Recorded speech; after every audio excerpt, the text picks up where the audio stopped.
تو رسالت مآب صلی اللہ علیہ وآلہ وسلم نے اس کو گھر لے گئے۔ روایت کہتی ہے کہ چھوٹا معصوم بچہ تھا، جناب سیدہ کو حکم دیا کہ بیٹا اس یتیم کی خدمت کرنا، اس یتیم کی خدمت کرنا۔ اور وہ اس دن رویا جب ختمی مرتبہ دنیا سے چلے، دونوں ہاتھ سر پر کہتا ہے کہ واہ ابتا، میں آج یتیم ہوا۔ کیا ہمارے نامہ اعمال میں کسی ایک یتیم کی پرورش ہے؟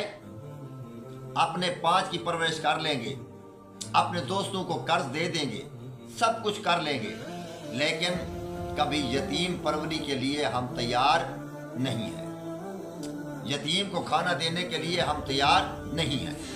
اللہ اکبر۔ تو بہرحال سخاوت، اللہ خود بڑا سخی ہے۔ یا اجود من کل جواد، یہ اللہ کا ہے، اے سب سخیوں میں سے زیادہ سخی۔ یا ذل جود والسخا، اے صاحب جود و سخا۔ یا ذل جود والنعم، اے صاحب جود اور صاحب نعمت۔ یا جواد لا یبخل، اے وہ اللہ جود کرنے والا جس کی کبھی بخالت نزدیک بھی نہیں آتی۔ اس لیے مولا فرماتے ہیں الہی جودو کا باسط عملی، اے اللہ تیری سخاوت، تیرے جود نے میری امیدوں کو لمبا کر دیا ہے۔ تو سخاوت کیا ہے؟ دعائے کمیل میں مولا امیر المومنین کا ایک جملہ ہے، مولا فرماتے ہیں اسألک بجودک ان تدنینی من قربک، اے اللہ اپنے جود کے ذریعے مجھے اپنا قرب عطا فرما۔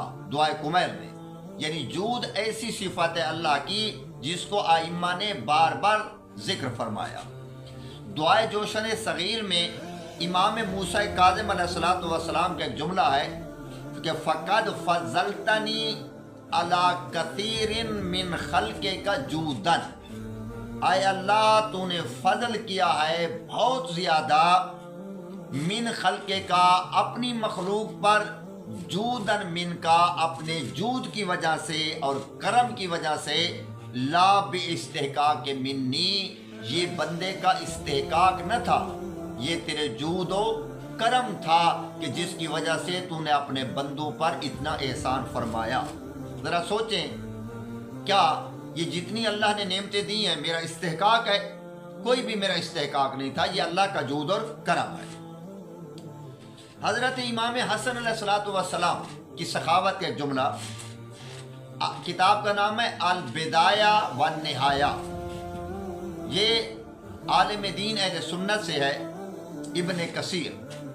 وہ لکھتا ہے کہ امام نے اپنے غلام کو دیکھا، جو غلام کیا کر رہا تھا، ایک لقمہ خود کھا رہا تھا اور ایک لقمہ اپنے سامنے بیٹھے ہوئے کتے کو ڈال رہا تھا۔ تو امام علیہ السلام اس کے اس کام کو دیکھتے رہے۔ دیکھنے کے بعد امام نے اس غلام کو بلایا، ادھر آؤ۔ غلام آیا، آقا نے پوچھا یہ کیا کر رہا تھا؟ ایک لقمہ خود کھاتا ہے اور ایک اس حیوان کو ڈالتا ہے۔ تو اس غلام نے آقا کی خدمت میں کہا کہ انی استحیی منہ ان آکولا ولا اطعما، مجھے حیا آ رہا تھا کہ میں کھاؤں اور وہ دیکھتا رہے اور میں اس کو نہ دوں۔ اب ابن کثیر کہتا ہے کہ میرے مولا نے کیا کیا، غلام کے اس کام کو اتنا پسند کیا میرے آقا نے کہ مولا نے جس غلام جس باغ میں کام کرتا تھا وہ باغ بھی اسی غلام کو عطا کر دیا اور اللہ کی راہ میں اس کو آزاد کر دیا، کہ اتنی بڑی اچھی سوچ اور بڑا اچھا کام کہ حیوان کو بھی بھوکا دیکھ کر تجھے حیا آ رہا تھا۔ یہ ہے مولا کا اس کام کے بدلے میں۔ اور کتنے لوگ ہیں جن کی بخشش کا سبب یہی حیوان بنے ہیں، یہی حیوان۔ ہم تو حیوانوں کی طرح ویسے بھی خیر نہیں دیکھتے، بھوکا ہے، پیاسا ہے، جو بھی ہے، ہم تو اپنا پیٹ بھرنے کے لیے تیار ہوتے ہیں، ہمیں یہ نہیں پتہ ہوتا کہ میرے اوپر حیوانوں کے حقوق کتنے ہیں۔ لہذا تو یہ ہے میرے آقا کا اس کے ساتھ۔ ایک کنیز آقا کو ایک گلدستہ پھولوں کا پیش کرتی ہے تو آقا اسے بھی اللہ کی راہ میں آزاد کر دیتے۔ یہ زمخشری نے اپنی کتاب ربیع الابرار میں لکھا ہے۔ تو انہوں نے پوچھا کہ آقا اس نے کام تو تھوڑا کیا، آپ نے اللہ کی راہ میں آزاد کیوں کیا؟ تو معصوم نے فرمایا کہ ادبنا اللہ،